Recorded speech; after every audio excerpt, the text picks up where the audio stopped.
Hey guys, Assalamu alaikum. Welcome to Learn English with Rizwan Ali. Today we are going to learn about the causative verbs have and get. आज मैं आपको causative verbs have and get का इस्तेमाल करना सिखाने जा रहा हूँ कि have और get का इस्तेमाल कब और कहाँ करना चाहिए. In this class, you will learn the definitions of the causative verbs, structures, rules and the correct way of use them. Definition: जब कोई शख्स खुद काम ना करता हो और किसी दूसरे शख्स से करवाता हो तो उसे कॉजेटिव वर्ब्स कहा जाता है। वो अपनी बहन से खाना बनवाता है, उस्ताद शागिर्दों को बोर्ड पे लिखवाता है, वो अपने घर को रंग करवा रही है, जुनैद ने अपने दांत साफ करवाए, अब उसकी मुस्कुराहट अच्छी दिखती है, उस वक्त मैं अपने बाल कटवाने जा रहा था। These are causatives. The most causative verbs are get, have, make, let and help. But here, have, get and make basically means causes. आप किसी को कुछ करने का सबब बन रहे हैं। सबसे पहले शुरू करते हैं causative verb have से। यूँ तो have की माना है to possess. To possess means काबिज होना, कब्जे में करना। Okay, note down. यहाँ पे have causative verb की डेफिनेशन कुछ इस तरह से है, किसी को कुछ करने की जिम्मेदारी देना या किसी को कुछ करने का इख्तियार देना। जब हम किसी को कोई काम करने की जिम्मेदारी या कुछ इख्तियार देते हैं तो वहाँ पे causative verb have का इस्तेमाल किया जाता है। We arrange someone to do something. Basically आप किसी को पे कर रहे होते हैं और ask them to do it. Now let's look at the first grammatical structure. First, subject plus causative verb have plus someone. Someone, this means person or an agent. Plus base form. Base form means first form of the verb. Plus object. My professor had his assistant make copies of the notifications. My professor is the subject and had is the second form of have, and his assistant is the person, someone or agent. Make is the base form, then copy of the notifications is the object. My professor had his assistant make copies of the notifications. मेरे professor ने अपने assistant से notifications की copies करवाई। Here, my professor gave responsibility his assistant to make copies of the notifications. यहाँ पर मेरे professor ने अपने असिस्टेंट को रिस्पॉन्सिबिलिटी दी है नोटिफिकेशंस की कॉपी करवाने की। I hope you got it properly. Saima ने अपनी माँ से शादी का जोड़ा बनवाया। Okay, Saima is the subject, बनवाया पास्ट है। आपको पता है कि हैव पास्ट में हेड बन जाता है। साइमा हेड, उसके बाद पर्सन आएगा। यहाँ पे पर्सन है her mother. Okay, Saima head her mother. Okay, her mother के बाद वर्ब की फर्स्ट फॉर्म आएगी बनवाना, means make. Saima head her mother make her wedding dress. Saima ने अपनी माँ से शादी का जोड़ा बनवाया। वो अपनी माँ से मुझे कॉल करवाएगी। वो she will have, okay, her mother is the person and then base form is the call. किसको? object me. okay, she will have her mother call me. वो अपनी माँ से मुझे कॉल करवाएगी। फ्रेंड्स, एजेंट के बाद जो base form of the verb का इस्तेमाल होता है वो अपनी फॉर्म चेंज नहीं करता, उसकी फॉर्म वही रहती है। जबकि कॉजेटिव वर्ब जो होता है वो अपनी फॉर्म चेंज करता है अकॉर्डिंगली टेंसेस। जैसे कि हैव को हमने हेड में किया तो वो पास्ट में हो गया। आप चाहें तो इंटरोगेटिव सेंटेंस भी बना सकते हैं। For example, did you have the electrician repair your television? क्या आपने इलेक्ट्रिशियन से अपनी टेलीविज़न टीवी ठीक करवाई? फ्रेंड्स, अब तक आप जान चुके होंगे कि कॉजेटिव वर्ब्स में टू पीपल होते हैं, एक सब्जेक्ट और दूसरा agent. In the causative verbs the subject does not do the actions of the sentence. The agent does the action. The agent can be thing, person or animal. Causative sentences में दो verbs इस्तेमाल होते हैं। एक verb subject के साथ लगता है जिसे causative verb कहा जाता है और दूसरा वर्ब एजेंट के साथ इस्तेमाल होता है। उसके अलावा टेंसेस को causative verb टेक करता है। जिस तरह से अभी हम हैव पढ़ रहे हैं, हैव फर्स्ट फॉर्म है और जब पास्ट में सेंटेंस चला जाता है तो वो हैड बन जाता है और जब फ्यूचर में चला जाता है तो वो विल हैव बन जाता है। यहाँ तक जो मैंने सेंटेंसेस आपको बताए हैव के साथ और जो स्ट्रक्चर मैंने आपको बताया, ये स्ट्रक्चर, ये सेंटेंसेस एक्टिवाइज के थे, यानी कॉजेटिव एक्टिवाइज या एक्टिवाइज ऑफ कॉजेटिव सेंटेंसेस। नाउ अब हम पैसिवाइज पढ़ेंगे, causative verbs के passive. Friends, now we are gonna look at the second grammatical structure. Subject plus causative verb have plus object plus past participle, and then object is the optional. I mean, after third form of the verb, the last object is optional. ठीक है, optional क्यों है? For example, आप अपने घर को रंग करवाते हैं, जाहिर है रंग करने वाला पेंटर होता है, पेंटर ही करेगा रंग, ठीक है, यानी वो आइडेंटिफाइड है। ठीक है, आप अपनी गाड़ी ठीक करवाते हैं, अंडरस्टूड बात है कि आप अपनी गाड़ी मैकेनिक से ठीक करवाते हैं, ठीक है ना। आप अपनी लाइट ठीक करवाते हैं, ऑब्वियसली लाइट आप इलेक्ट्रिशियन से ठीक करवाते हैं। ओके, जहाँ पर आप कुछ पे कर रहे होते हैं वहाँ पर हैव का इस्तेमाल होता है, जहाँ पे आप किसी को कमीशन दे रहे होते हैं वहाँ पे हैव का इस्तेमाल होता है। And this is the form of passive voice. Irfan ने अपनी गाड़ी धुलवाई, इरफान इज द सब्जेक्ट और हैव का पास्ट फॉर्म होता है हैड, इरफान हैड। और ऑब्जेक्ट क्या है, समथिंग क्या है, his wheel, Irfan had his wheel. Okay, धुलवाई washed, Irfan had his wheel washed, Irfan ने अपनी गाड़ी धुलवाई। मैं अपने घर को रंग करवाऊंगा, ये फ्यूचर में है। I will have my house painted. मैंने आपको पहले बताया था कि कॉजेटिव वर्ब टेंस को टेक करता है। Okay, so I will have my house is the object. Okay, and then painted is the third form of the verb. I will have my house painted, मैं अपने घर को रंग करवाऊंगा। वो अपने बाल कटवा रहे हैं, they are having their hair cut. He will have his phone repaired tomorrow, वो कल अपना फ़ोन बनवाएगा। वो अपनी कार को रंग करवा रही थी, she was having her car painted. Friends, now let's talk about the causative verb get. यूँ तो गेट की माना है हासिल करना। कॉजेटिव वर्ब गेट की यहाँ पर डेफिनेशन होती है किसी को कुछ करने पे आमादा करना, किसी को कुछ करने के लिए मनाना या किसी को कोई काम करने के लिए राज़ी करना। Convince someone to do something और encourage someone to do something. Now let's look at the grammatical structure of get. Subject, then get, then person. Okay, then to, then verb. First form means infinitive form of the verb, and then object. Here the infinitive form is the action verb. यहाँ पे causative verb get के activized sentences में infinitive form का इस्तेमाल होता है, जबकि have में infinitive form का इस्तेमाल नहीं हो रहा था, वहाँ पे just एजेंट के बाद base form of the verb का इस्तेमाल हो रहा था। एग्जाम्पल, मुजम्मिल ने असद से बेडरूम साफ करवाया।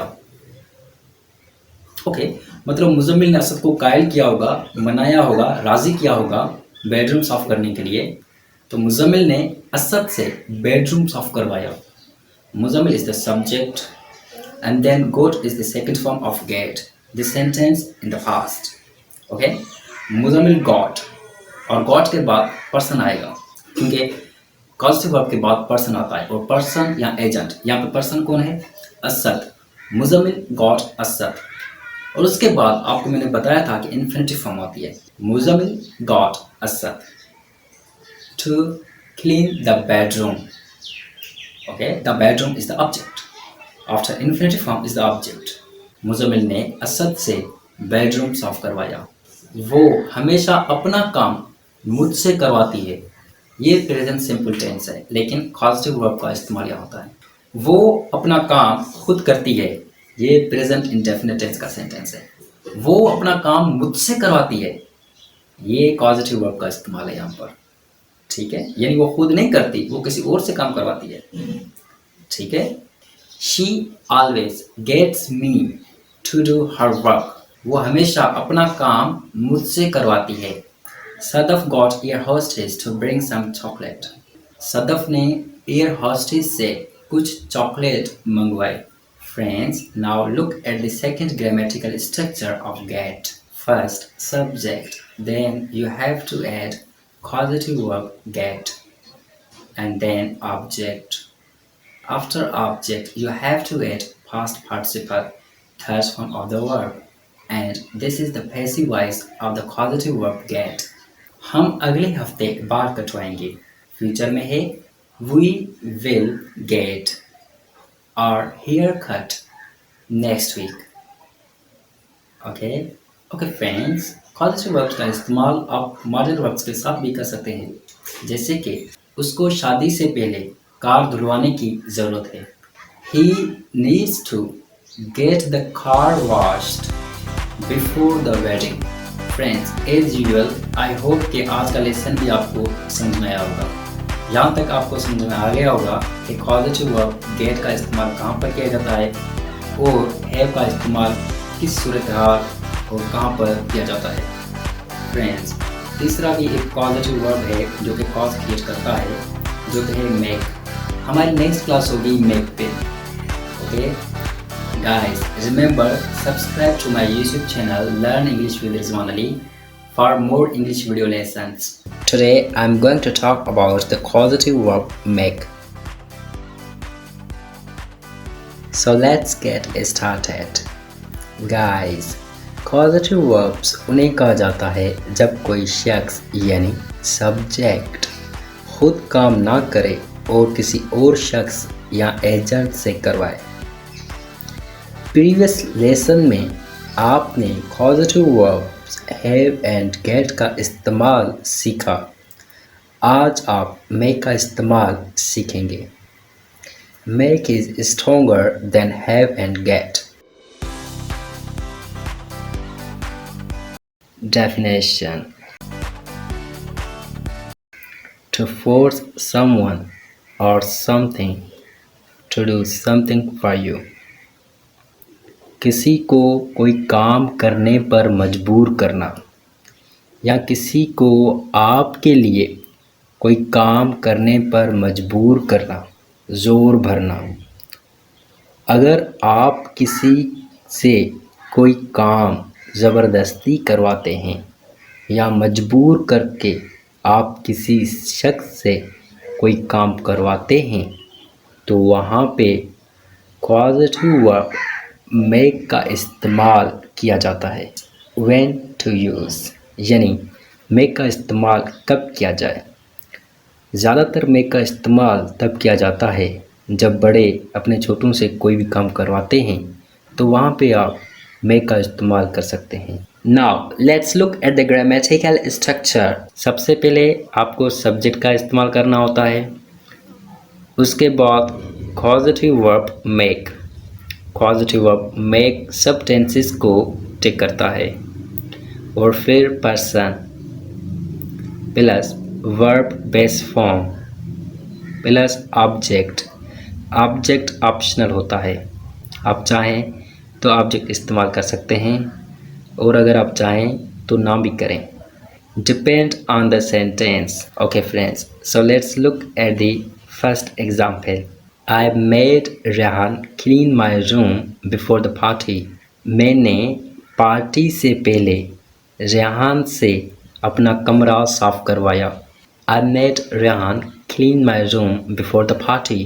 इस एग्जाम्पल में I सब्जेक्ट है और made is followed by a person Rehan, and then Rehan is followed by the base verb clean. My room is the object. This sentence correctly follows the pattern make plus person plus base verb. This is the proper way to use the causative verb make. Friends, as you know that practice makes perfect. अब हम causative verb make को positive sentences में इस्तेमाल करते हैं। For example, my brother always make me write his application. My brother subject है, make जो है causative verb है और यहाँ पे मी जो है वो पर्सन है। Right is the best form of the verb. Okay, his application is the object. My brother always make me right his application. मेरा भाई हमेशा मुझसे दरख्वास्त लिखवाता है। ओके, causative verbs में साइनबुल्स उर्दू में कुछ इस तरह से होती है, इससे, उससे, मुझसे, लाइक दिस। इस तरह की साइंस जो हैं वो सेंटेंसेस के बीच में आती है। मैं इससे काम करवाता हूँ, वो धोबी से कपड़े धुलवाती है,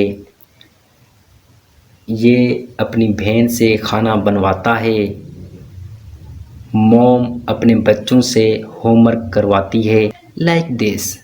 next example, she made her children do their homework. इसने अपने बच्चों से उनका होमवर्क करवाया।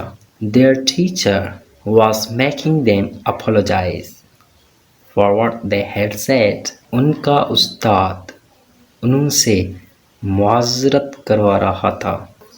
Negative sentences.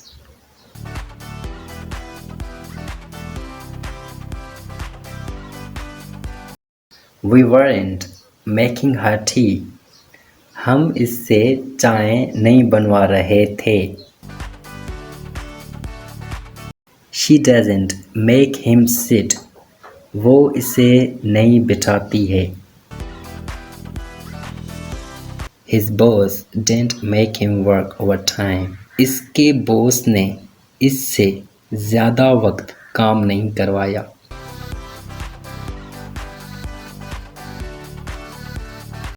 Questions. Did you make her promise to buy a new car? क्या आपने इससे नई कार खरीद करने का वायदा करवाया? Do the teacher make students work hard? क्या उस्ताद शागिर्दों से सख्त मेहनत करवाता है? Why do you make them worry so much? आप ज़्यादा उन्हें परेशान क्यों करवाते हो? Common mistakes. Friends, बहुत सारे शागिर्द ये गलती क्या करते हैं, जब उन्हें ये जुमला दिया जाता है कि मैं उसे समझा दूंगा, तो वो उसकी इंग्लिश इस तरह से करते हैं कि आई विल अंडरस्टैंड हिम।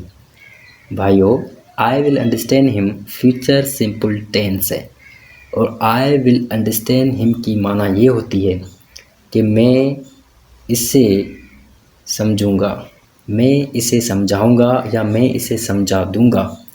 इसके लिए आपको causative verb make का इस्तेमाल करना पड़ता है, जैसे कि I will make him understand, मैं इसे समझा दूंगा या मैं इसे समझाऊंगा।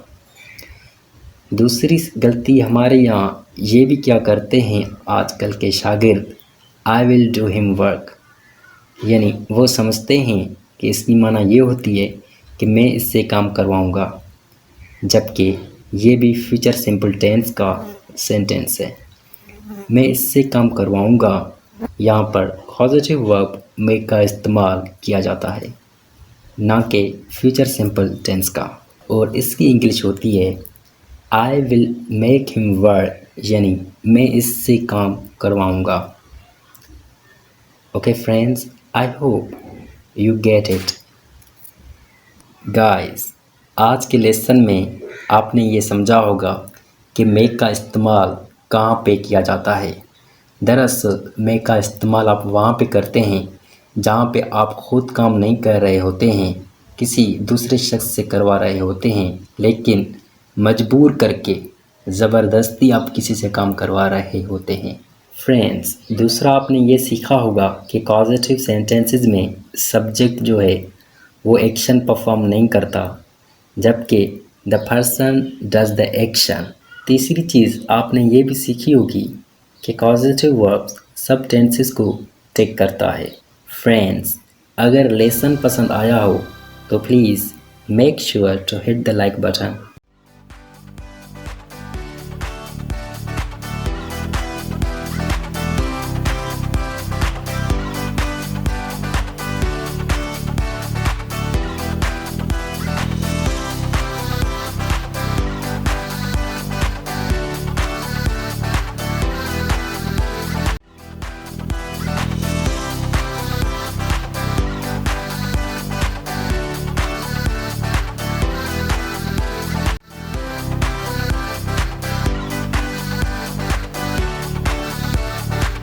Hello guys, welcome back to my YouTube channel Learn English with Rizwan Ali. Today I'm gonna teach you about causative verb let. Okay, as you already know that we have completed some of the causative verbs like get, have and met. And today we are going to start fourth causative verb let.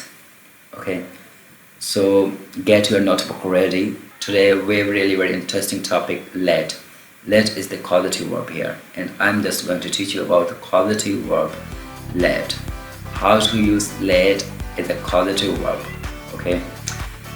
I'm really sorry if you cannot get my voice clearly because थोड़ा मेरे गले में थोड़ा दर्द है, so maybe you cannot get me clearly, but I will try my best to make my sound as soon as better. And I will try my best to make everything very clear and you can get me easily. Okay. So let's talk about the causative verb let. Actually, the first use of let is we use the let to allow someone to do something. Okay, if you are allowing someone to do something, so in this case we can use the causative verb let. Okay, जब हम किसी को कोई काम करने की इजाज़त देते हैं, हम किसी को कुछ काम करने के लिए अलाउ करते हैं, तो इसी सिचुएशंस में आप लेट का इस्तेमाल क्या करते हैं।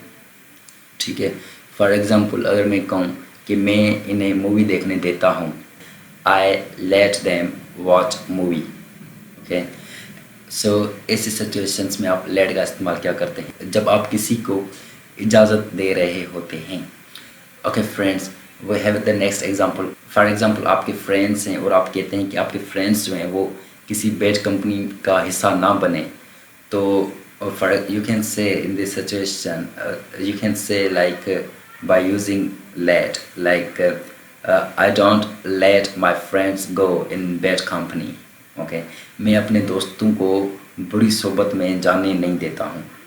ओके, तो जाने नहीं देना, it means you do not allow your friends to go in a bad company, but this is in the negative form. Okay, you can use let in negative form, interrogative form, or interrogative negative form, but let is as usual when you are using the causative verb get, make and have. So these causative verbs particularly were taking to the tenses. At the similar time let is also taking to the tenses. Okay, so we use let to allow someone to do something. Okay, जब आप किसी को कोई काम करने के लिए कुछ अलाउ कर रहे होते हैं, परमिशन दे रहे होते हैं, तो ऐसे सिचुएशंस में you can use the causative verb let. Okay, for example मैं इन्हें जाने देता हूँ, वो हमें काम करने देता है. ओके, वो बच्चों को पार्क में खेलने देता है. सही है, लाइक दिस. ओके, पुलिस हमें यहाँ गाड़ी पार्क करने नहीं देती है. तो पॉजिटिव स्ट्रक्चर कुछ इस तरह से होती है. सबसे पहले आपको सब्जेक्ट जो है वो आपको सबसे पॉजिटिव स्ट्रक्चर इस तरह से होती है, सबसे पहले आपको सब्जेक्ट पुट करना होता है. ठीक है, सब्जेक्ट के बाद आप लेट का इस्तेमाल करते हैं. सब्जेक्ट के बाद अगर एक्सिलरी वर्ब्स का इस्तेमाल हो रहा है तो भी आप लेट का इस्तेमाल उसके बाद में करेंगे। Okay, according to the structure, according to the formation, क्योंकि ये भी टेंस इसको टेक करता है। Subject plus let plus person plus base form of the verb. Base form of the verb means the initiative form of the verb, okay, and then object. I will let him take this responsibility. मैं उसे ये जिम्मेदारी उठाने दूंगा। I will let him take this responsibility. Okay, means मैं उसे permission दूंगा, मैं उसे अलाउ करूंगा कि वो ये रिस्पॉन्सिबिलिटी जो है उसको वो टेक करे। But this sentence is in the future. I want to tell you one more thing that late first form, second form भी late होती है और third form भी late होती है. Okay, do not be confused. We have a next sentence. His father lets him drive the car. His father lets him drive the car. His father lets him drive the car. इसका अबू इसे गाड़ी चलाने देता है. Okay, यानी इसका अबू इसे इजाज़त देता है गाड़ी चलाने के लिए. Well, next sentence is in present continuous tense. Okay. She is letting her kids use the laptop. She is letting her kids use the laptop. This means वो अपने बच्चों को लैपटॉप इस्तेमाल करने दे रही है, वो अपने बच्चों को परमिशन देती है लैपटॉप चलाने के लिए। Okay, we have the next sentence. If you need any help, let me know. अगर आपको किसी मदद की ज़रूरत है मुझे जानने दीजिए। If you need any kind of help, please let me know. Okay, I just want to know what kind of help you do need. Okay friends, so these are totally I followed the positive structure. These were the positive sentences. In negative forms you just आपको सिर्फ क्या करना होता है कि जो tenses होते हैं, जो स्ट्रक्चर आपने ऑलरेडी पढ़ी होती है, आपको जस्ट उनको फॉलो करना होता है। आपको सिर्फ उसके बाद यानी जो टेंस लगते हैं उसके बाद आपको जस्ट लेट का इस्तेमाल करना है। फिर मतलब अगर नेगेटिव सेंटेंस आप बना रहे हैं तो आप सब्जेक्ट उसके बाद जो नेगेटिव वॉन्ट हो, डजंट हो, डेंट हो, हैवेंट हो, हैजेंट हो, जो भी हो, ओके, इजेंट हो, वाजंट हो, वरेंट हो, उसके बाद आपको लेट का इस्तेमाल करना है। क्योंकि लेट में कोई भी चेंजेस नहीं आने वाली। कंटिन्यूस टेंस है तो लेट लेडिंग में हो जाएगा, पास्ट है तो लेट लेड में हो जाएगा, फ्यूचर है तो लेट लेड में हो जाएगा। Just you need to change auxiliary verbs. Okay, so we have first negative sentence here. He doesn't let his kids watch horror movies. वो अपने बच्चों को हॉरर मूवीज़ देखने नहीं देता है। ओके, हॉरर मीन्स खौफनाक मूवीज़, जो खौफनाक होती है, जो डरावनी। He doesn't let his kids watch horror movies. Okay. Well, next sentence, my father will not let me go to the party. इसकी माना ये है मेरा अब्बू मुझे पार्टी में जाने नहीं देगा, मेरा अब्बू मुझे पार्टी में नहीं जाने देगा। We have the next negative sentence is Arif is not letting us go on a trip alone. Arif is not letting us go on a trip alone. Arif हमें अकेले ट्रिप पे जाने नहीं दे रहा है। Now we have some mixed sentences. I just want to tell you some mixed sentences, maybe affirmative, negative, and interrogative. Okay. So in mixed sentences, the first sentence, they won't let you see me again. They won't let you see me again. वो दोबारा तुम्हें मुझसे मिलने नहीं देंगे, वो दोबारा तुम्हें मुझसे मिलने नहीं देंगे। Next sentence, will your parents let you join that political party? Will your parents let you join that political party? क्या आपके वालिदैन आपको वो सियासी पार्टी ज्वाइन करने देंगे? Okay. Next sentence, a teacher never lets his students become a part of useless activities. एक उस्ताद अपने शागिर्दों को कभी भी फजूल एक्टिविटीज़ का हिस्सा बनने नहीं देता है। फ्रेंड्स, समटाइम्स क्या होता है कि हम लेड का इस्तेमाल बगैर सब्जेक्ट यूज़ किए किया करते हैं। वहाँ पर एक कंडीशन होती है, जो वहाँ पर पर्टिकुलर सब्जेक्ट होता है वो होता है यू, और जो कि हिडन होता है। ठीक है, फॉर एग्ज़ाम्पल, लेट मी गो, मुझे जाने दीजिए, लेट मी गो, मुझे जाने दीजिए। नेक्स्ट एग्जाम्पल है let me do this work, let me do this work, मुझे ये काम करने दीजिए, let me do this work, मुझे ये काम करने दीजिए। Let us know the reality, ठीक है, let us know the reality, हमें हकीकत जानने दीजिए। So this was all about the use of positive verb let. मैं उम्मीद करता हूँ कि आज का लेसन आपके लिए यूज़फुल साबित हुआ होगा। I hope this lesson is really very useful for you. If you have not subscribed to my YouTube channel yet, please make sure to subscribe it right now. Allah Hafiz.